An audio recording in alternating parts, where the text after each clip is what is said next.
itu adalah anak saya, kata Rasulullah. Apabila engkau pada hari melihat anak yatim yang kesenangannya berbeda dengan anak-anak kita, yang kecukupannya berbeda dengan anak kita, ambillah mereka, ajak dia makan ke rumah kita, berikanlah makanan semewah-mewahnya kepada mereka, bahwa mereka anak kita juga.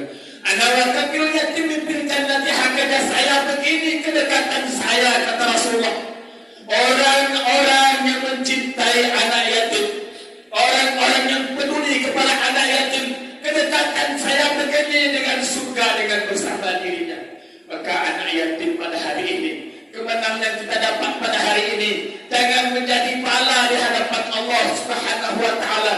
Ara'aita alladhi yukadzibu bid-din, celaka engkau orang-orang yang pendusta dalam agama. Siapa orang-orang pendusta dalam agama?